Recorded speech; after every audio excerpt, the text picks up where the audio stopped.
함께 따라서 하시겠습니다. 구원의 즐거움을 회복하라. 한 번 더 따라서 하시겠습니다. 구원의 즐거움을 회복하라. 오늘 함께 봉독한 시편 51편 12절 말씀 가지고 구원의 즐거움을 회복하라, 이와 같은 제목으로 말씀의 은혜를 나누겠습니다. 방금 봉독한 말씀과 또 함께 외치셨던 설교의 제목은 올 한 해 우리 교회에 주시는 말씀과 교회 목표입니다. 2026년이 시작이 됐어요. 송구영신 예배 때 뵀던 분들은 인사를 드렸지만 또 인사를 나눕니다. 새해 복 많이 받으시고 올 한 해 무조건 건강하십시오. 우리가 올 한 해 받고 누리게 될 하나님의 복, 올해뿐만 아니라 평생을 우리 가운데 허락해 주시는 하나님의 복이겠지만 하나님과 함께하는 복입니다. 하나님께 가까이함이 내게 복이라.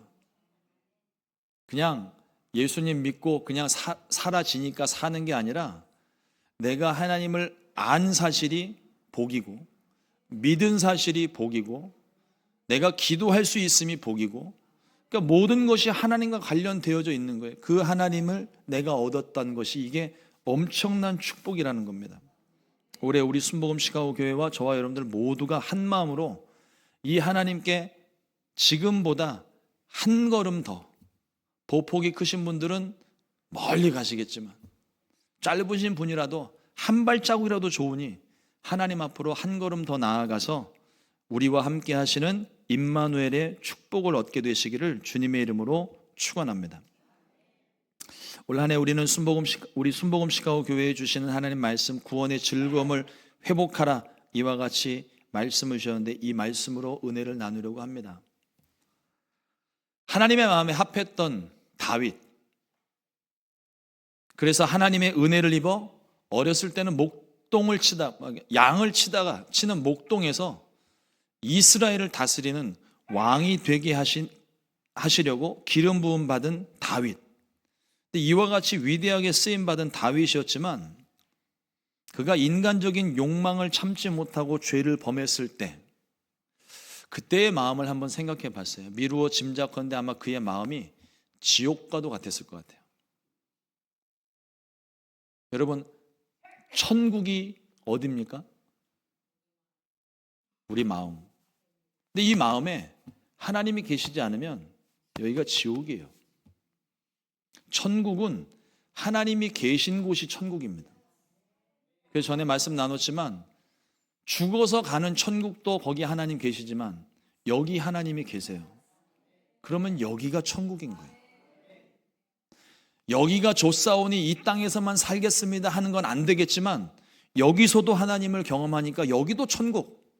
죽어 하늘나라를 가도 거기도 하나님 계시니까 거기도 천국. 그러므로 우리가 예수님 믿는 그 순간부터 우리는 천국 생활을 하는 거예요. 그런데 그 마음에, 하나님이 계셔야 되는 이 마음에 하나님이 안 계세요. 거기가 지옥입니다. 천국에는 하나님이 계시지만 지옥에는 하나님이 안 계세요. 우리의 마음도 그래요. 우리의 마음에 하나님이 계시면 이 마음이 천국 같지만 우리의 마음에 하나님이 계시지 않으면 여기가 지옥입니다. 여기가. 다윗의 마음이 그랬다는 거예요. 평생을 하나님과 함께 동행했던 다윗이었지만 한순간의 죄로 인하여 하나님을 잃어버렸어요. 그러니 그의 마음이 지옥이 아니고 뭐겠습니까? 그의 마음 속에서 하나님과 동행하는 기쁨이 사라져버린 거예요. 지금 여러분들의 마음은 어떻습니까? 천국입니까? 지옥입니까?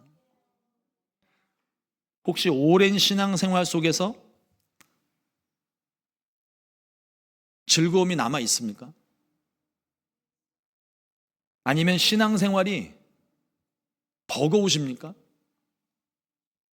예수님 믿고 구원의 감격으로 가슴 벅차올랐던 그 순간은 어느새 사라져버리고 하루하루 믿음을 지키는 것조차 벅차지는 않으신지요?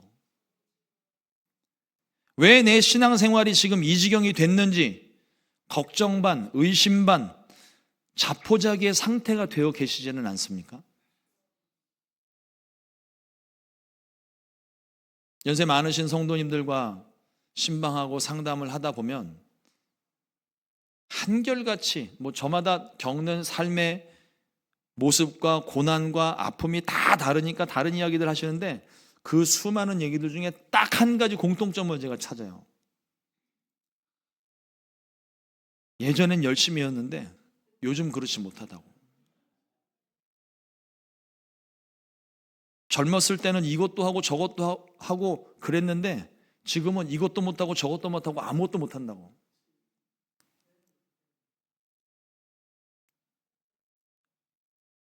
지금은 건강하지 못하니까 예전처럼 하지 못해서 할 수 없어서 즐겁지가 않다고 하시는 말씀을 자주 들어요. 저도 점점 그렇게 돼가는 것 같아요. 근데 듣는 저도 이렇게 안타까운데 말씀하시고 계시는 성도님들은 얼마나 힘들면 저렇게 말씀을 하실까 하는 생각을 해봅니다. 그런데 제가 지금 말씀드리고 있는 것은 환경이나 내 육체의 건강, 상태를 말하고 있는 게 아니에요. 우리의 영적인 상태에 대해서 묻고 있는 겁니다. 구원의 즐거움은요, 내가 가진 환경이나 나의 건강 상태에 따라서 이 구원의 즐거움이 있다가 사라지는 게 아니에요. 바울은 육체의 가시를 가지고 있으면서도 구원의 즐거움으로 만족했기 때문에 모든 일에 가난해도 부해도 병들어도 건강해도 죽을 만큼 매를 맞아도 그가 자족했다고 고백을 했고, 바울과 실라는요, 무슨 죄를 저질러서 지하 감옥에 갇혔으면 억울하지는 않지, 귀신 쫓아낸 것 때문에 그 사람 살려냈는데 그게 문제가 돼서 지하 감옥에 갇혔어요. 그런데 그 차디찬 지하 감옥에서도 하나님을 찬양하는 걸 멈추질 않았고, 스데반은 돌에 맞아 죽으면서도 그 얼굴이 해같이 빛났습니다. 이와 같이 할 수 있었던 이유가 구원의 즐거움이 있었다는 거예요. 오히려 삶이 풍족하고 평온할 때 구원의 즐거움을 잃어버리기가 쉽습니다. 시편 51편에서 구원의 즐거움을 간구하고 있는 이 다윗은요, 본디 하나님을 뜨겁게 사랑했던 사람이에요. 사울이 다윗을 잡으려고 쫓아다녔던 그 시절, 사울을 피해 광야에서 먹고 자던 그 시절에도 다윗은 하나님만 의지를 했고 하나님을 절대 잃어버리지 않았던 사람이었습니다. 그런데 그 힘들고 목숨줄이 왔다 갔다 하는 그 절망적인 상황 가운데도 하나님을 놓지 않았던 이 다윗이 왕이 되고 풍요로운 삶이 이어지고 그 다음에 정복 전쟁이 어느 정도 이루어지고 난 다음에 넓은 영토를 차지하고 난 다음에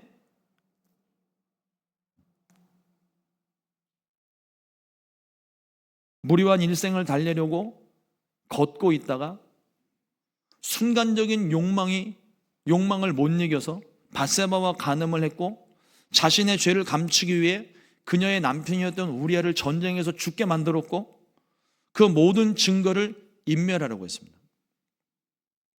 용서받을 수 없는 죄를 저질렀던 다윗은 하나님의 책망을 듣고 회개하며 이 시편을 기록한 거예요. 이게 시편 51편을 기록한 배경입니다. 다윗은요, 본래 하나님 마음에 합한 사람이라고 인정받을 만큼, 하나님도 인정하시고 사람들도 인정할 만큼 하나님을 사랑했고 의지했고 순종했던 사람입니다. 하나님과 동행하는 것이 얼마나 큰 기쁨이고 위로가 되는지 그의 삶의 대부분에서 경험했던 사람이에요. 그가 지었던 시편들을 보면 그가 광야 가운데서 사울에게 쫓기고 있는 그 상황 가운데도 하나님만이 나의 반석이시고 하나님만이 나의 요새이시고 하나님만이 나의 구원자이시고, 지금 죽기 일보 직전의 상황인데도 불구하고 그렇게 하나님을 노래했던 다윗이었습니다. 이런 사람이 죄로 인해 하나님과 단절되어 하나님을 볼 수도 없고 부를 수도 없는 상태가 돼버렸어요. 아예 하나님과 상관없는 사람이라면 자기가 뭔 짓을 저질렀는지 이 죄에 대한 무게감과 그 죄에 대한 심각성을 깨닫지 못하니까 고통 없이도 그냥 지나갔는지 모르겠어요. 여러분들 그런 기억 있지 않으십니까? 하나님을 알기 전에, 믿기 전에, 하나님을 만나기 전에 내가 습관적으로 지었던 그 죄들이 별로 문제가 안 돼요. 뭐가 잘못됐는지를 몰라요. 그런데 예수님 만나고 난 다음에 내가 성령 충만한 상태에서 그 죄를 저지르려고 그러면요, 손이 벌벌벌 떨리고 다리가 부들부들 떨리고 심장이 막 뛰는 거예요. 성령이 우리 안에 계심으로 이 성령 때문에 우리가 이제는 죄를 멀리할 수밖에 없는 사람입니다. 다윗이 지금 그런 거예요. 하나님과 동행했던 이 사람이 아예 상관없는 사람이라면 그냥 그 죄를 저지르고 그냥 묻어버리면 왕의 권한으로 얼마든지 묻을 수 있습니다. 다 없던 일 만들 수 있어요. 그렇게 실제로 했고요. 하지만 이 다윗은 하나님과 동행하는 기쁨을 누렸던 사람이고 지금까지 그렇게 살아왔던 사람입니다. 그렇기 때문에 이 다윗은요, 지금 이 죄로 인해 하나님과 단절된 이 사실 자체가 그에게는 고통이에요. 이 세상 어느 누구보다 참을 수 없는 아픔을 겪고 있습니다. 근데 그 기간이 짧지가 않아요. 무려 1년이라는 시간이 필요했어요. 1년이라는 시간, 이 고통 속에 살아왔습니다. 죄 짓고 그냥 얼른 죄를 깨닫고 회개하면 좀 좋을 텐데 다윗이요, 죄를 범하고 우리아를 죽이고 밧세바가 임신한 그 아이가 태어날 때까지 다윗은 그 모든 걸 덮어버렸습니다. 무려 1년의 시간이에요. 이 1년이라는 시간 동안 누구에게도 말하지 못하고 홀로 두려움 속에 끙끙 앓고 속 태우며 고통을 속으로 삭히고 있었어요. 그런데 그런 다윗에게 하나님이 먼저 찾아오셨습니다. 하나님은 나단 선지자를 통해서 다윗의 죄를 책망하셨습니다. 보통의 때라면 죄를 책망하시는 하시는 하나님이 두려워했겠지만 또 다윗은 보통의 때라면 죄를 책망하시는 하나님을 두려워하고 무서워 떨었겠지만 다윗은요, 하나님이 책망하시고 하나님이 심판을 말씀하시는데 그 하나님을 기뻐합니다. 자신의 치부를 드러내고 심판을 말씀하시는데 어느 누가 기분이 좋겠어요? 쥐구멍이라도 찾아 들어가서 숨고 싶겠죠. 그런데 다윗은 죄책감에 시달려 하나님께 말도 못하고 있었는데 하나님이 먼저 자신에게 말을 걸어오셨어요. 따끔하게 혼을 내시고 심판을 예언하셨습니다. 그런데 오히려 그것이 다윗에게는 감사한 일이 됐어요. 어떻게 이런 일이 일어날 수 있을까요?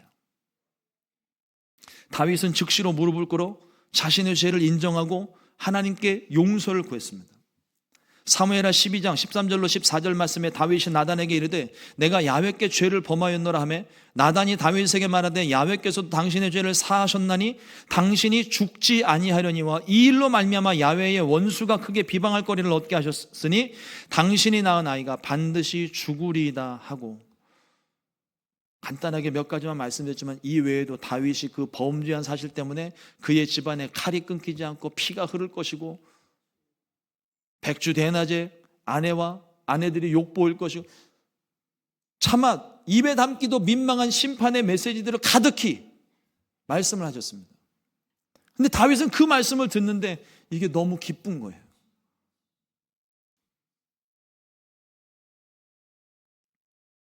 하나님을 얻었기 때문입니다.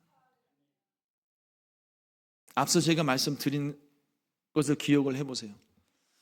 다윗이 죄를 범하고 평생도록 함께 해왔던 그 하나님을 죄 짓고 난 다음에 잃어버렸어요. 1년을 하나님께 말도 못하고 1년을 제사장을 찾아가지도 못하고 1년을 속으로만 끙끙 앓고, 여러분 밧세바와 간음 사건, 우리아를 죽였던 사건, 그 모든 증거인멸을 했던 그 모든 사건들을 세상 사람들 중에 다윗과 요압 말고는 아는 사람이 없는 거예요. 요압은 충직한 신하이니까 믿을 만한 사람이니까 그냥 그렇다 치고 아무도 세상에 그걸 아는 사람이 없어요. 이걸 왕의 체면으로 지금까지 하나님을 섬겼던 자로서 언약궤를 신실하게 모셔왔던 사람으로서 지금 이 죄를 공개적으로 드러낸다는 사실 자체가 너무 부끄럽고 창피한 일이었어요. 1년이나 그 고통 속에 살아왔습니다. 하나님을 찾아가고 싶어도 내 죄가 탄로날까 봐. 더군다나 이 다윗은요, 하나님을 누구보다 잘 아는 사람이에요. 마음의 중심을 보시는 하나님이심을 너무 잘 압니다. 그러니 이 다윗이 지금 죄 지은 것, 이게 내가 지은 죄가 있고 내가 이 모든 것을 덮었지만 하나님이 모든 걸 아신다는 사실을 알고 있는 다윗의 마음이 어땠겠습니까? 죽을 것 같은 마음인 거예요. 이걸 말하지도 못하고 꺼내놓지도 못하는, 이러지도 저러지도 못하는 상황이었는데, 그러니 다윗에게 하나님 먼저 말씀을 하신 겁니다. 하나님 먼저 찾아오셨어요. 그 하나님이 다윗에게 심판을 말씀하시고 너 이제 죽을 거야, 10년 이내에 넌 죽을 거야 라고 말씀을 하셨어도 다윗은 그 마음이 기뻤을 거예요. 왜냐하면 하나님을 다시 찾았거든요.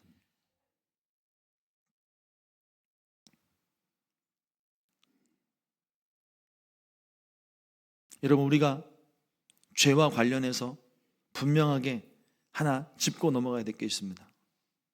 죄로 인해서 구원이 취소되는 건 아니에요.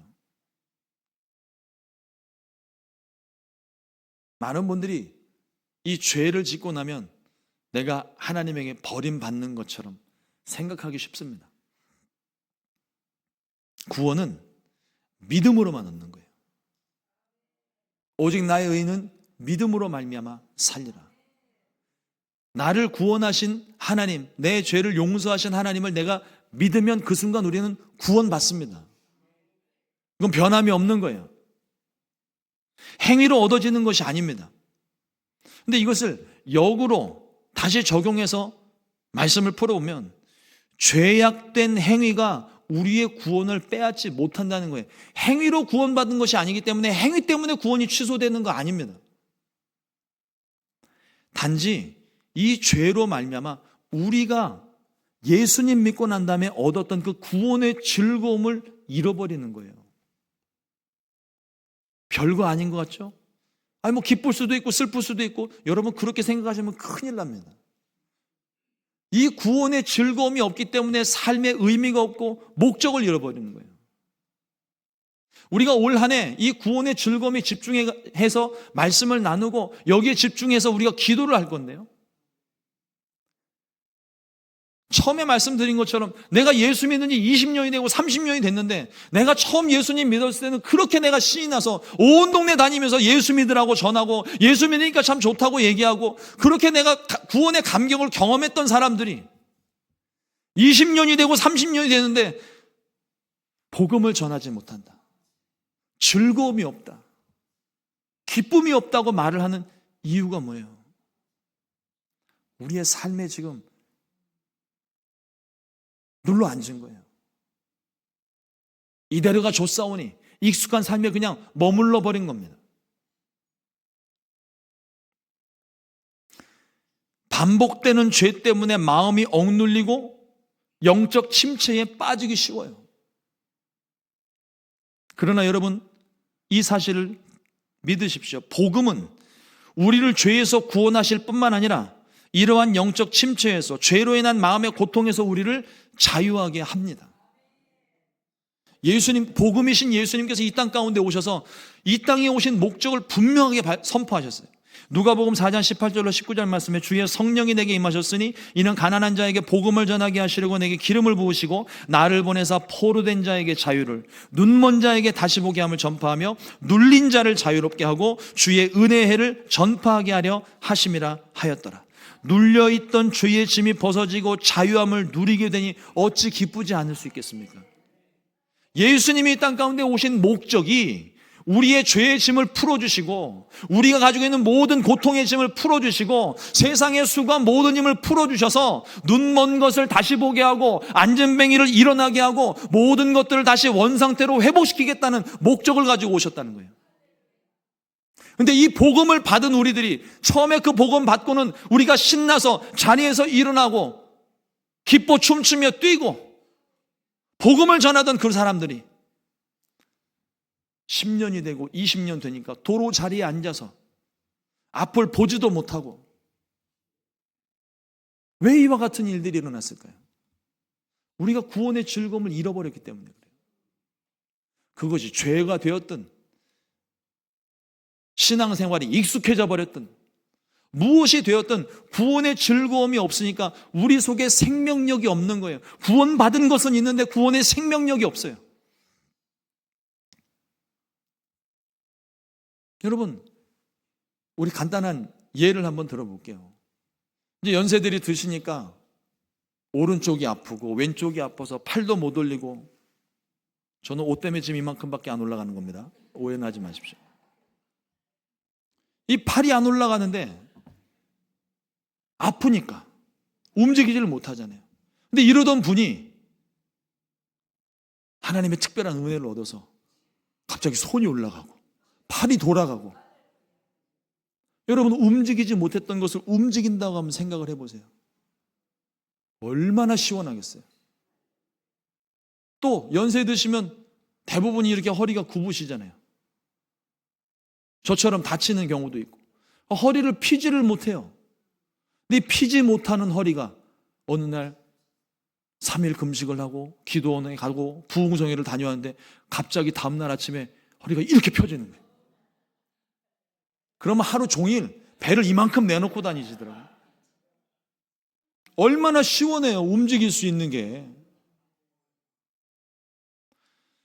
여러분, 영적인 일도 마찬가지입니다. 우리가 죄의 짐에 눌려 얼굴도 들지 못하던 죄인이 죄의 용서함을 받고 주의 얼굴을 구하게 될 때 이와 같은 은혜가, 아니 이보다 더 큰 기쁨과 감격이 몰려오게 되는 거예요. 어찌 기쁘지 아니하겠습니까? 이것이 죄를 지어도 용서해 주실 거니까, 어차피 용서해 주시니까 죄를 지어도 상관없다는 말은 아닙니다. 하나님은 거룩하심으로 죄를 미워하십니다. 죄는 어떠한 모양이라도 버려야 됩니다. 그래야 우리가 살 수 있어요. 우리가 올 한 해 집중해야 될 것은 구원의 즐거움을 회복하는 일입니다. 다시 예수 믿은 게 내 생애 최고 잘한 일, 죽을 때만 이 고백하는 게 아니고요, 늘상 우리가 고백해야 되는 거예요. 내가 예수 믿는 건 세상에서 정말 잘한 일이라. 예수 믿고 나니까 내가 마음이 너무 기쁘고 즐겁다. 앞서 말씀드렸지만 이 기쁨과 즐거움은 환경과 문제와 상관이 없는 거예요. 고난 중에 있어도 이 기쁨이 있습니다. 죄에 대한 심판과 죄로 인한 고통보다 더 중요한 것은 하나님이에요. 그 하나님을 내 마음 가운데 모시고 있으면 여기가 천국이고 이 속에 하나님과 함께하는 기쁨이 충만해집니다. 그러므로 여러분들 하나님을 잃어버리면 안 됩니다. 다시 회복하셔야 돼요. 예수님 믿는다 말하는 게 아니라 실제 그 주님과 함께 동행하는 기쁨. 다윗이 광야 가운데서 사울이 쫓아오는 가운데에도 그가 기쁨 가운데 찬양하고 노래할 수 있었던 이유, 그 구원의 즐거움을 저와 여러분들이 올해 회복을 해야 됩니다. 우리 마음속에 하나님을 회복할 때 구원의 즐거움은 풍성해지고 모든 의심과 두려움이 사라지게 됩니다. 죄는 우리를 근심하게 하지만 죄 용서의 은혜는 우리를 자유롭게 하고 기쁨이 넘치게 합니다. 죄 짓고 마음 편한 사람 없어요. 내가 누구를 다 속였노라고 이 사람 저 사람 다니면서 동네방네 소문내고 다니는 그런 사람이라고 해도요, 깜깜한 데 들어가면 누가 나한테 해코지 하지 않을까, 다 마음 가운데 이 불안함을 가지고 산다고요. 죄 짓고는 못 사는 거예요. 마음이 힘들어요. 아무도 모르는 것 같아도 적어도 저와 여러분들 같은 예수님 믿는 사람이면 이 죄를 하나님이 아시기 때문에 다윗과 같은 고통에 빠질 수 있어요. 그러나 거기 머물면 안 됩니다. 우리는 죄 용서함을 받은 사람이에요. 예수님 믿고 구원받은 사람이에요.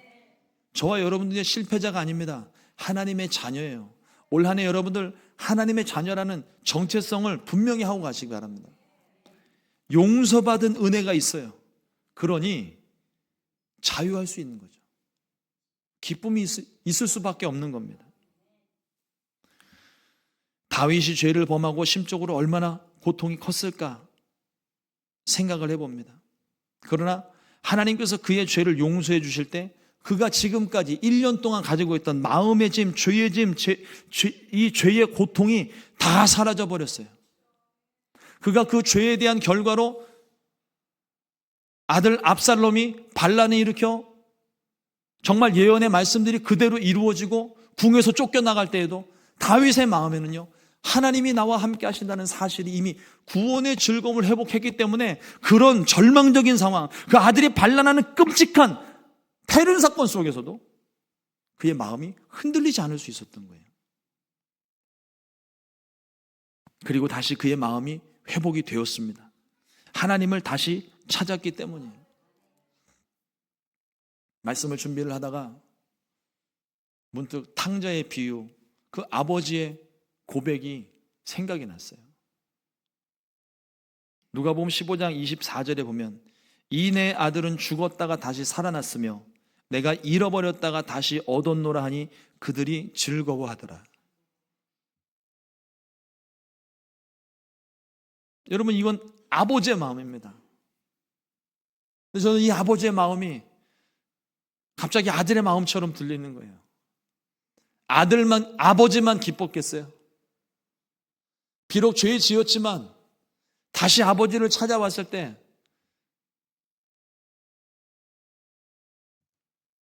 거기까지 달려나와서 기다리고 있는 아버지를 보는 아들의 마음은 어땠을까요? 아버지가 날 기다리셨구나. 나는 아버지를 버리고 잃어버리고 가버렸는데 잃어버린 내 아버지를 내가 다시 찾았다. 아버지의 고백과 아들의 고백이 같아요.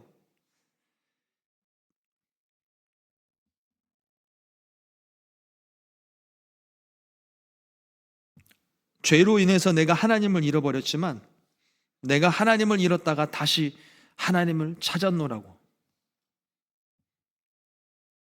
하나님을 얻었노라고 아들이 고백하고 있는 것처럼 들렸습니다.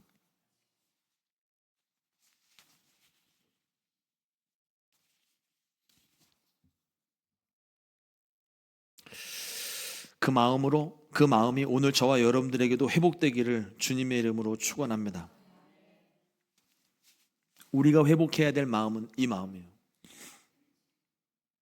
아들을 얻고 기뻐하는 아버지의 마음 뿐만 아니라 그건 하나님의 마음이고요. 잃어버린 하나님을 다시금 도로 찾는 기쁨, 그 기쁨이 저와 여러분들에게 이제 있어야 됩니다. 예수 믿고 끝나는 게 아니라 그 주님과 영원히 동행을 해야 되는 거예요. 혹시 우리 마음 가운데 하나님에 대한 감동과 감격이 사라졌다면 오늘 이 다윗처럼 기도할 수 있게 되기를 주님의 이름으로 축원합니다. 죄로 인해 내가 하나님을 잃어버렸지만 내가 하나님을 잊었다가 다시 하나님을 찾았노라, 하나님을 얻었노라, 이렇게 고백할 수 있기를 바랍니다. 다윗이 기도하는 것처럼 주의 구원의 즐거움을 내게 회복시켜 주옵소서. 나의 모든 죄에서 나를 자유하게 하시고 성령으로 붙들어 주옵소서. 이와 같이 고백하는, 결단하는 저와 여러분들이 될 수 있기를 주님의 이름으로 축원합니다.